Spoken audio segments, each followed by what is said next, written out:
Tamron's lenses have some really interesting capabilities that you might not even be aware of. I mean, take a look at this shot where we've got a time lapse going, but we can actually pull focus during it. Now that's all thanks to Tamron's Lens Utility app. And I want to talk about some of the capabilities that this brings to the table, but I also want to use this opportunity to shame the other lens manufacturers for not offering something similar. I'm Jordan Drake, this is PetaPixel, and let's take a look at some functionality that every modern mirrorless lens should be offering. Now you might be thinking, if I want to take advantage of this Tamron app, I'm going to have to buy one of their brand new lenses. Well, actually, Tamron's been putting these USB-C ports on their lenses for quite a while now, so you can grab some older ones that are still going to be fully compatible with this app, and a great place to go if you want to score some of those is KEH.com.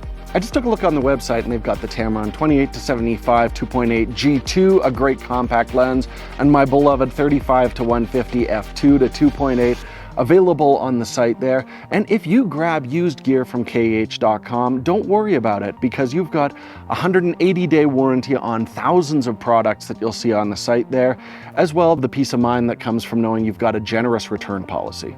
So whether you're looking for Tamron mirrorless lenses or a huge assortment of fantastic photography equipment, I recommend checking out KEH.com. That's why they're PetaPixel's official pre-owned camera gear partner. Over the last decade, lens design has changed in a really big way. So many of the controls that used to actually be controlled mechanically on the lens have been moving over to being controlled electronically. The biggest example of this is focus, where before you would spin the ring, actually move the focus lens elements. Now you're twisting that dial and it's just telling the motor, hey, can you focus in or out? And this can lead to a really disconnected kind of feeling. A lot of people refer to this as a focus by wire lens. And actually back in the day, Chris and I made a video about how focus by wire sucks and we like the old lens designs better. But having everything controlled electronically was kind of the trade-off with all of these new fantastic mirrorless lenses, which are smaller, they're faster, in a lot of cases they're sharper, and I just kind of figured that I was going to have to live with the compromises of modern mirrorless lenses. But then a few years ago, Tamron started releasing lenses with a little USB-C port in them that would integrate with their own app. By plugging this port into a computer and using Tamron's Lens Utility app for desktop, you could open up some really flexible customizability on the lens. But now they've dramatically expanded this app, and now it's available for Android as well as, for the first time, iOS. So let's take a look at it.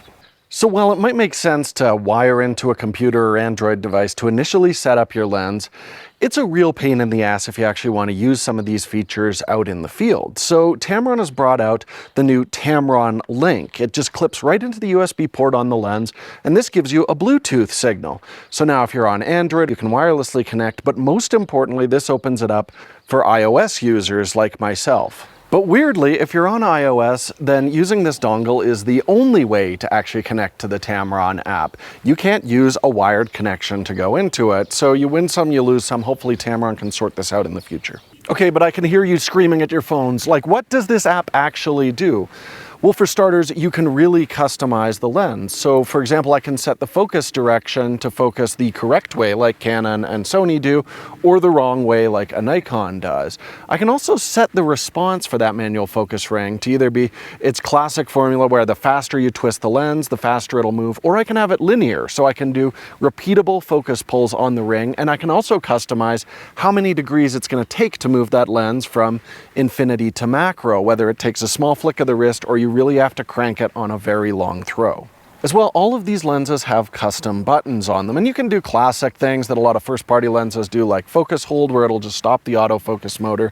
But then there's some really interesting stuff that's exclusive to Tamron. My favorite of these, and I think astrophotographers are going to love the ability to set a perfect infinity point where the stars are as sharp as possible. You can then have it save that distance and recall it whenever you want to focus right at infinity. It's very consistent, it's very clever, and you can set it up right in this app. Okay, so now we've got a beautiful day in downtown Santa Fe to talk about why I wanted to make this video right now, and that's that with the latest Tamron update, they've brought in this really slick interface for letting you control focus points as well as exposure. So you can see when we bring this up, we get a simulation of a lens. It has indexed focus marks as well as an aperture on it.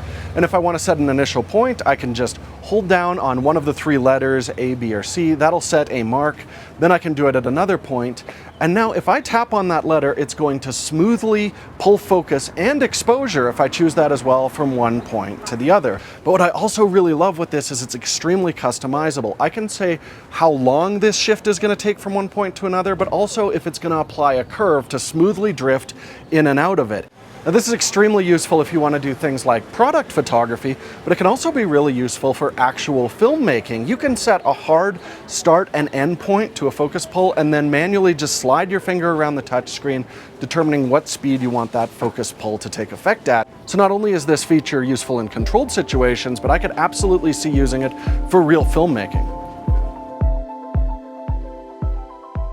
But the most exciting thing about this app for me is the ability to use these focus and exposure functions during a time lapse. So I can set up a very controlled transition from one point to another, determining how many frames within a time lapse I want it to take, and have a ton of control. But actually my favorite way to use this is to just let a time lapse click by on the camera with the app open. As soon as I feel like it's a good time to transition, I can just do a 90-second focus pull, which during a time lapse gives me a really smooth pull from one point to another. This is a creative option that I haven't had available to me, because otherwise I'd have to set up like a very expensive mechanical follow focus rig, and it's awesome that it's just built right into this app that I can use with a little $50 dongle.